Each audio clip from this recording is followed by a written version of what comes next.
Mr. President, you've lost control of large areas of Syria. The jihadist group that calls itself Islamic State has emerged. There are perhaps 200,000 Syrians dead, millions have lost their homes. The UN envoy, Staffan de Mistura, has called this the most serious humanitarian crisis in the world since the Second World War. Has Syria become a failed state? No, as long as the government and the state institutions fulfilling its duty toward the Syrian people, you cannot talk about failed states. Talking about losing control is something completely different. It's like if you have invasion of terrorists coming from abroad, and the government is doing its job in fighting and defending its country. Can we briefly go back to when all this started in 2011? Mm-hmm.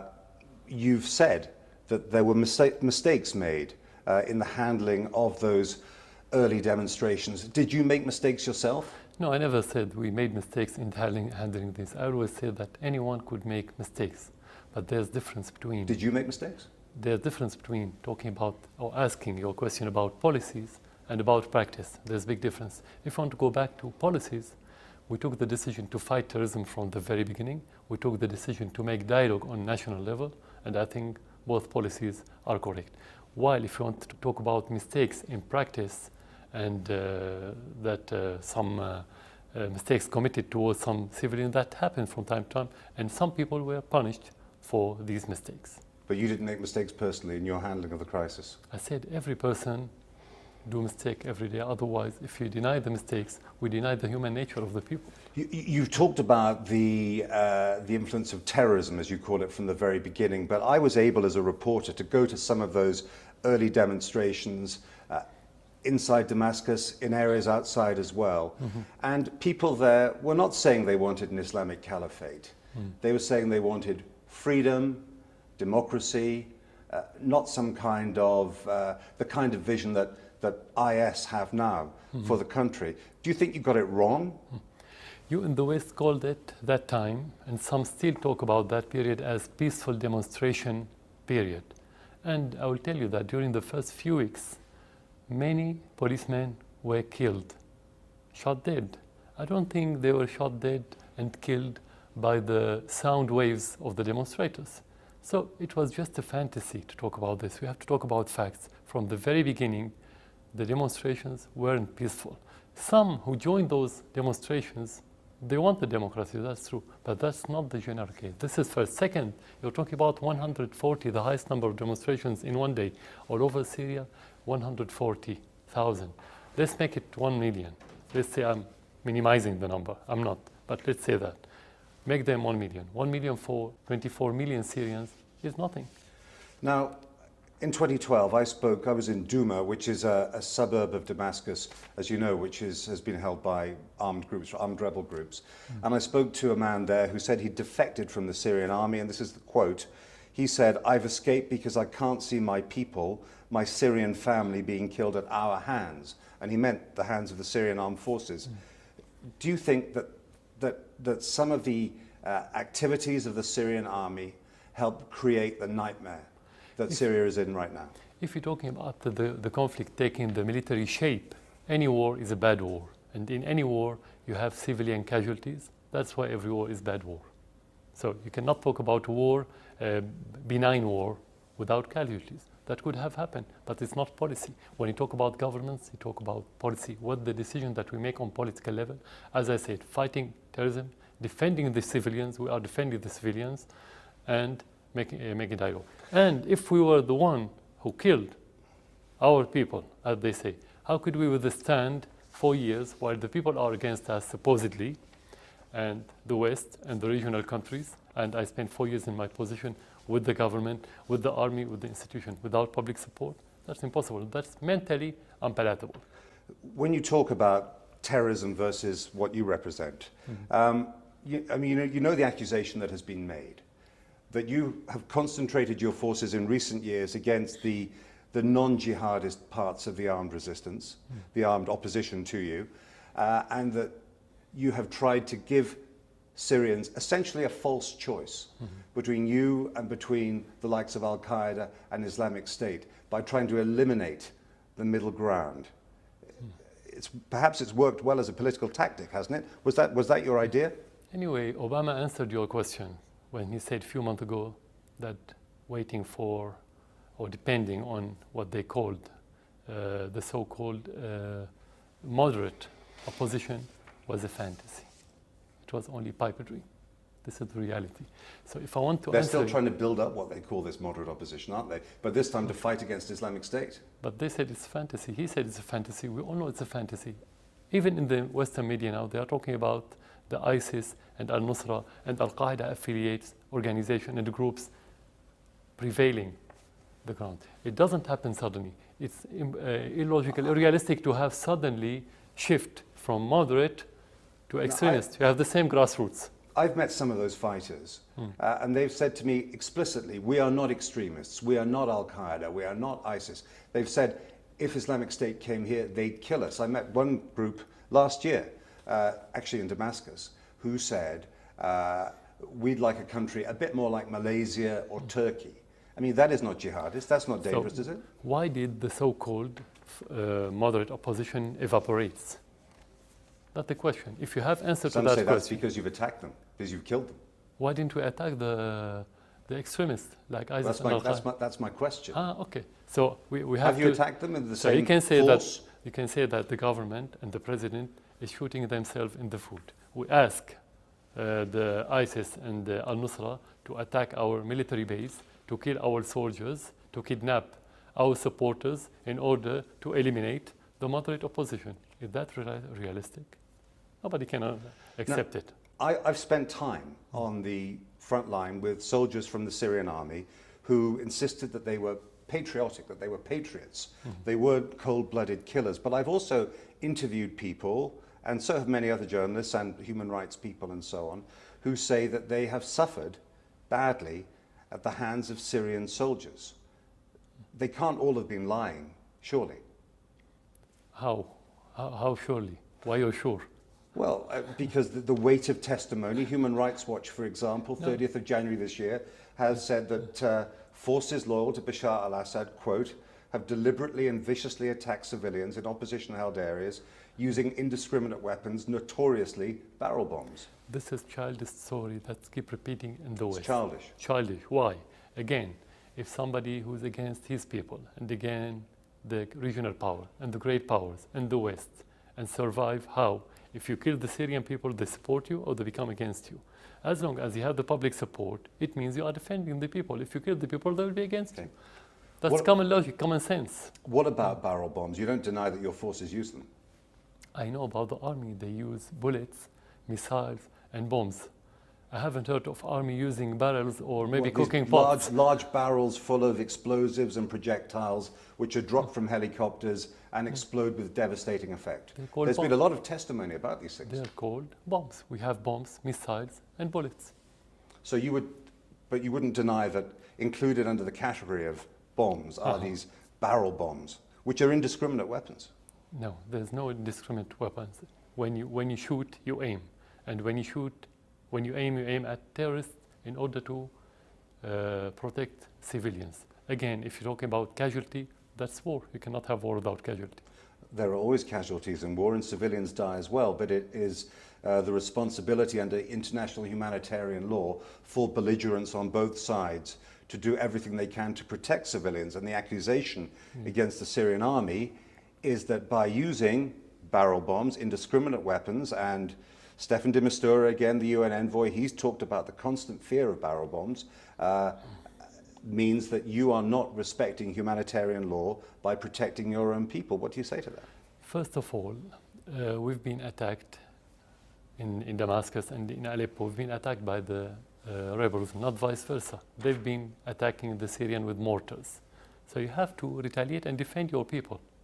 That's self-evident. Second, again, you are talking about somebody or government who's killing its people and the people supporting the government. This is contradiction. There's no logic in it. Of course That's you the have. answer. How can you have support and kill the people at the same time? Of course you have many supporters among part of the Syrian population, but in areas held by the rebels, the accusation is your people have used indiscriminate weapons, which they may well have attacked places where there are armed rebels, but because there are civilians there as well, the civilians have also died. And if you used less indiscriminate weapons, like barrel bombs, then this kind of thing would not be happening. During the war, you can have any kind of recrimination, any kind of allegations. Every party could blame the other one. But you have to talk about the reality. The family of those fighters, they came to the government in order to have refuge, not vice versa. You can go now and see where they live and who take care of them. If we would kill civilians, civilians should have fled to the other side, not to come to us, to the government side. If you stopped barrel bombing, and it does happen, would you not help your own case internationally? There are people now who are saying that you are a potential partner in the fight against Islamic State and that you could be part of the solution, not part of the problem. And it would be quite an easy thing, wouldn't it? Simply to order your generals, you say, look, no more of these attacks. And that would no doubt improve your international standing, would it not? So the first part of your question is about asking us to stop fulfilling our duty in defending our people against the terrorists. So that's legitimate use of force? Of course. Including barrel bombs? There's no barrel bomb. There's no barrel bombs at all? We don't have barrels. Again, it's like talking about cooking pots. So we don't have cooking pots. We only have, like any regular army, we have bombs, we have missiles, we have bullets, and etc. You know what every army has. You've given up your chemical weapons arsenal. But as you know, that this last week, the international organization which disposed of the weapons, the Organization for the Prohibition of Chemical Weapons, condemned the use of chlorine gas here in Syria, saying with a high degree of confidence it was used last summer, not blaming any side, but saying that at the same time as these attacks, 32 out of 37 people interviewed said they'd heard or seen helicopters near the village. Now, the armed groups, the rebels, don't have helicopters. Your side has helicopters. Have they been using chlorine gas to attack? Chlorine gas existed in any factory, in any house in Syria, anywhere in the world. It's not a military material. But it can be militarized. Anything can be militarized. This is first. Is chlorine gas being militarized? Second, if you want to use gas as a WMD, you have to talk about thousands and maybe tens of thousands of victims in a few hours. That didn't happen in Syria. Third, we could, with our ordinary armaments... It did happen last summer, August of the previous year, 2013, of course. Who verified who threw those gas on who? Who verified the Your number? side didn't do that attack? No, definitely not. Definitely not. Definitely not. We were close to the degree that we could affect ourselves, first. Second, the number of the victims weren't as they exaggerated in the media. So it's not the WMD, it's not about gas. It's something we don't know what is it, because we don't exist in that region. So you're not using chlorine gas? No, definitely. On the fight against Islamic State and al-Qaeda, the US and others have said you cannot be a partner in that fight. Would you like to be a partner? Would you like to join the coalition? Partner with who? Partner with the countries that are attacking Islamic State at the moment. Do you mean the alliance? The Jordanians? No, definitely we cannot, and we don't have the will and we don't want, for one simple reason, because we cannot be alliance with a country who support the terrorism. Which countries? Because we are fighting the terrorism. Those countries who consist the alliance, mainly, most of them, support the terrorists. You've been very harsh in your criticism of the Saudis. Now, the Saudis say they are against Islamic State. They're frightened of Islamic State because Islamic State do not want a royal family in Saudi Arabia. So isn't it logical that they want them out? Why would they support them? First of all, the source of this Islamic State ideology and other al-Qaeda affiliates groups are the Wahhabi that's been supported by the royal family in Saudi Arabia. So just to say that we do and we don't, it doesn't matter. It's what you do, what the action that you are taking in order to prove that what you are saying is correct. So you're saying then that the Saudis bear a high degree of responsibility for the emergence of these ideologies and of these armed groups? Definitely. Definitely, there's no question. So why have they rounded up and imprisoned so many al-Qaeda sympathizers inside Saudi Arabia itself? I think because they think that once it's going to be their turn, because the society in that kingdom is more inclined to be Daesh and to accept such ideology, Islamic such State supporters. Islamic Yeah. State. Yeah, that's why. Let's talk about American attitudes. Your departure from office is still official American policy, but there are signs that they are softening. Secretary of State John Kerry recently said that instead of saying, he said that you should change your policies. It's time for President Assad to put the people first, think about the consequences. So is that a lifeline that he's offering? Is he softening in his attitude? Do you believe that you are now being seen as part of the solution? First of all, we don't breathe through the Americans. We only breathe through our citizens. That's how we breathe. This is first. So it's not a lifeline for us. Second, depends on what he means by changing, what's he said, what the word? Behavior? Put the people first, think about the consequences of their actions. Yeah, okay. This is seen as a softening because in the Yeah. past they've said, first of all, So- Assad must go. Yeah. So second, it depends on what Kerry meant by his statement or any other official. It's not only about him as person. Whatever they say doesn't mean for us to be puppets. Whatever they say for us talking about is being a about partner, maybe. to be independent, to work for our interest, to work for the common interest of others, but we'll never be puppets who work against their interest for their interest. I'm not So you have talking about... to ask them what they meant by this statement. But you must surely, I mean, Syria has been very isolated. You're under sanctions here. People can't use credit cards. You've been cut off from a lot of the commerce of the world. I mean, you must surely welcome a situation which might get you back into the family of nations in a way that you haven't been since 2011. We're not against cooperation with any country. We will never be. We didn't start this conflict with the others. They started. They supported the terrorists. They gave them the umbrella. It's not about isolating Syria now. It's about embargo on the Syrian population, on the Syrian citizens. It's different from isolation. It's completely different. Do you talk to the Americans? There are American planes in the air above Syria the whole time. Do you coordinate? No, because they don't talk to anyone unless he's a puppet. And they easily trample over the international law, which is about our sovereignty now. So they don't talk to us, we don't talk to them. But I'm curious that at a time when there's the American military in the air above Syria, and your people are in the air, your Air Force is also in the Syrian Air Force is in the air above Syria, that there haven't been any incidents between the two.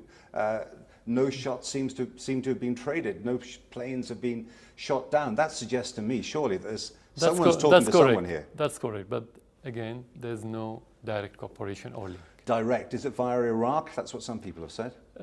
That's true. Through third party, more than one party, Iraq and other countries. Sometimes they convey message, general message, but there's nothing tactical.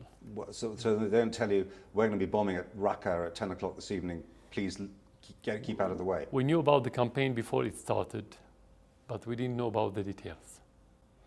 And is that a continuing dialogue that you have through third parties?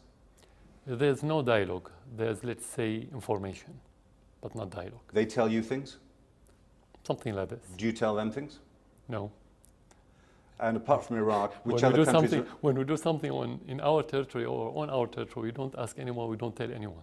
We just do it. You don't say, look, if you see Syrian helicopters over a certain area at this hour, please don't shoot them down. No, that's what I meant. There's no tactical cooperation or third-party through third-party cooperation. Does the bombing of IS benefit your government? Chuck Hagel, the former US Defense Secretary, certainly said that the bombing benefited you, and he resigned shortly after he said that. Do you feel safer as a result of the fact that the Americans are helping you take care of your enemies? But that question is contradicting with the first question when you said that we were supporting ISIS in order to get rid of the moderate. If we are against ISIS, we don't support ISIS. So this question is more realistic that, yes, it will have some benefits, but if it was more serious and more effective and more efficient, it's not that much. Can we talk about the humanitarian situation a little bit? One of the effective military tactics the Syrian army has used is to isolate areas held by rebels and effectively to starve them out. But that has had the effect also of starving civilians. And that, again, is against the laws of war, starving civilians. That's not correct for one reason, because in most of the areas where the rebels take over, the civilians fled and come to our areas, very simply. So in most of the areas that we encircle and attack are only filled with militants. That they may have come to your areas, not because they want to come, but because their areas are being heavily bombed. I've been in some of the suburbs of Damascus, which are a huge contrast to here in the center, where there's sometimes rubble, 20 meters high. And no wonder people would want to get out of those places. That's not realistic for one reason, because the natural reaction of any person, of the people, of the families, of the population, is to flee from any area where they expect a conflict. That's why they fled that area, because they expect fighting between the army and the militants. They fled that area, and they come to the government.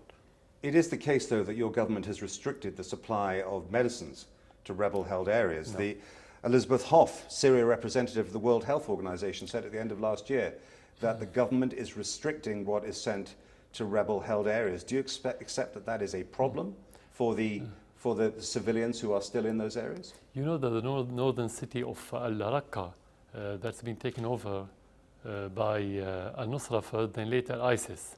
You know that. Yeah. You know that till this moment we still send them food and medicals and everything. So how can we do it for any other area in Syria? Valerie Amos, who's the UN Under-Secretary General for Humanitarian Affairs, said in a statement to the Security Council in January of this year that she criticized very harshly what Islamic State and others are doing, but she also said the government's failing. She said, for example, last year there were 16 requests for convoys, aid convoys, into eastern Ghouta near Damascus. Only 4 were carried out. The other 12 requests were, quote, unanswered, denied, or subject to conditions that could not be accommodated. And so for them, that adds up to the Syrian government blocking aid convoys to civilians in those areas. The same areas are shelling Damascus every day, the same area that he's talking about. How can we prevent them from food, and we cannot prevent them from having armaments?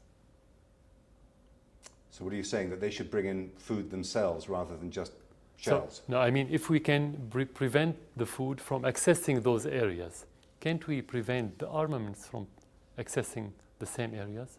How can we allow the armaments to cross? I don't know how you run the war, but what I'm saying, the UN is saying that convoys are not getting in there. I'm just putting you the contradiction in their statements, just to know. If you can prevent food from accessing, you can prevent armament. And definitely the priority for us as government is to prevent the armament from crossing. So if civilians suffer as a result of the lack of these convoys, that for you is unavoidable collateral damage? No.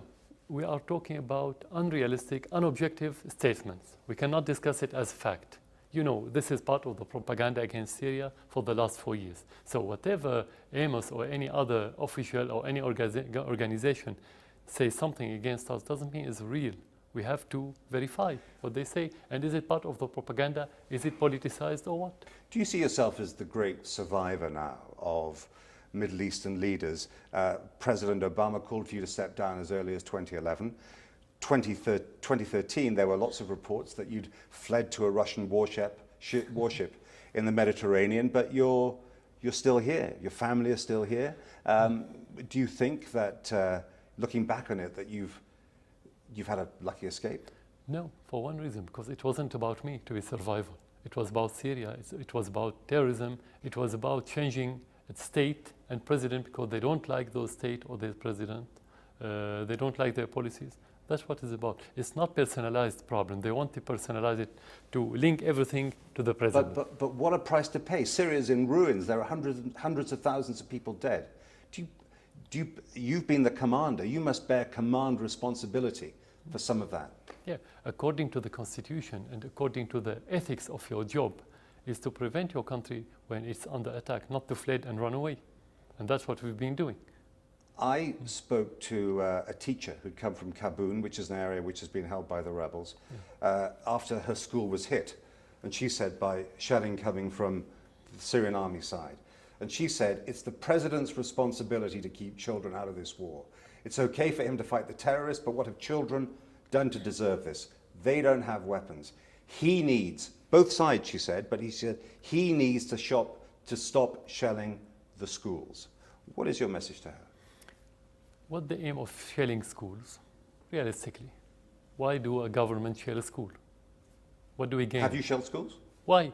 No, definitely why? Because if you don't have interest, put aside the duty, put aside the morals of the issue. Talk realistically. What the aim of any army to shell a school? So you deny anything, The government any of is that has happened? the government is going to pay to rebuild these schools. We are paying to maintain the destroyed schools. How can we shell schools? Why do you want to kill students and children? What do we get? That teacher had the wrong idea. Again, it's different between having casualties during the war, because that's a war, and every war in the world has these side effects, and between aiming at school. That's a big difference. There's no way to aim at school. What keeps you awake at night? What keeps me awake at night? Many reasons that could affect any human life. Could be personal, could be your work, Your job? could be your job, could be personal. Like I'm a human. What could any human be affected by? I will be affected with the same factors. Have you thought about those casualties and felt or understood the pain of the families and of the people wounded and killed and injured? This is something we live in every day, whether they are from opposition, from other side, or whether they are supporters. You live with it. We are human. We live with the casualties, with the death issues on daily basis. They are family who love their dear ones. I lost members of my families. I lost friends. I lost people I work with. It's something we live every day with in pain. President Assad, thank you very much. Thank you for you.